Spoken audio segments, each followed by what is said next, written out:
तो अभी आप लोगों ने जो वीडियो देखा उसमें मैंने अपनी बाइक का इग्निशन ऑन किया। इसके बाद मैंने बाइक को स्टार्ट किया। बाइक को स्टार्ट करने के बाद यहाँ से मैंने चोक ऑन किया और आप लोगों ने आरपीएम देखा होगा, करीब 5000 आरपीएम तक आपका जो है आरपीएम बाइक का गया। इसके बाद मैंने चोक को यहाँ पर बंद कर दिया। फिर क्या देखने को मिल रहा है, जो इंजन का आरपीएम जो है वो फ्लक्चुएट हो रहा है लगभग 2000 आरपीएम से 3000 आरपीएम के बीच में। वो लगातार फ्लक्चुएट हो रहा है, घट रहा है, बढ़ रहा है, घट रहा है, बढ़ रहा है। चोक को बंद कर दिया गया, फिर भी आरपीएम फ्लक्चुएट हो रहा है, बढ़ रहा है। फ्यूल सप्लाई तो स्टॉप कर दी गई, फिर ऐसा क्यों हो रहा है?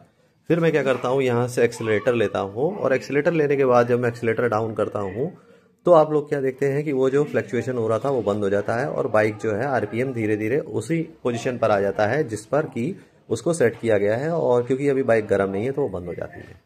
तो ऐसा हुआ क्यों, ये आप लोगों को यहाँ पर मैं आज एक्सप्लेन करके बताता हूँ। अगर इस चीज़ को समझ लेंगे तो इससे रिलेटेड कोई इश्यू अगर भविष्य में होगा तो आप लोग उस चीज़ को डिटेक्ट कर पाएंगे। देखिए यहाँ पर ये ब्लैक वाला पार्ट जो आप लोगों को दिख रहा है, इसको सभी लोग जानते हैं, इसको बोलते हैं TPS sensor, throttle position sensor.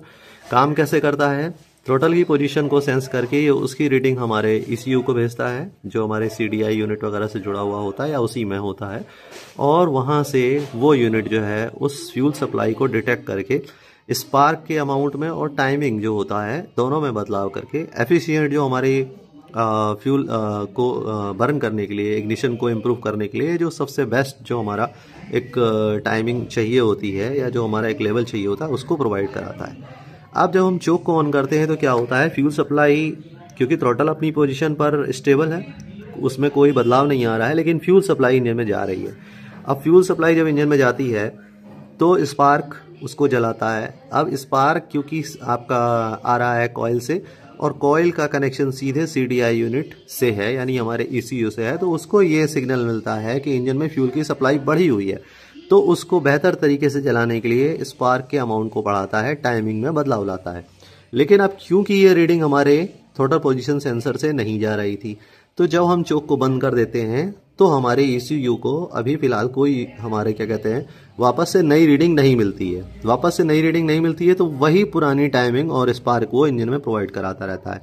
अब स्पार्क और टाइमिंग वही है जो फ्यूल ज़्यादा जाने पर मिल रही थी, लेकिन फ्यूल एक्चुअल में अब इंजन को ज़्यादा मिलना बंद हो गया है, फ्यूल मिल रहा है कम, जो हमारा सेट है उस हिसाब से। तो क्या होता है, उस स्पार्क की वजह से कभी आरपीएम बढ़ता है, घटता है, बढ़ता है, घटता है, बढ़ता है, घटता है, ये होना शुरू हो जाता है। और अगर यही चीज़ गड़बड़ हो जाती है तो इसी वजह से इंजन है हमारा ज़्यादा हीटअप होने लगता है, ठीक है, क्योंकि प्रॉपरली हमारा जो सेंसर है वो सही रीडिंग नहीं दे पाता है।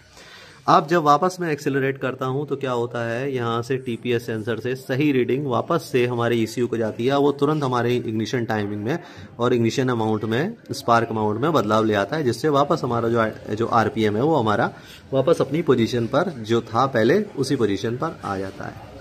तो ये हमारे टीपीएस के काम करने का तरीका है।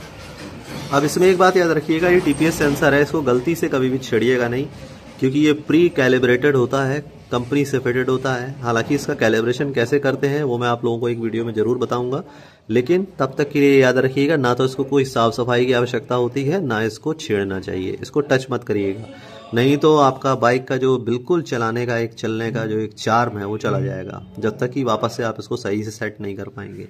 इसलिए इसको टच करने की कोशिश मत करिएगा। मिलते हैं नेक्स्ट वीडियो में गाइस, सी यू, बाय।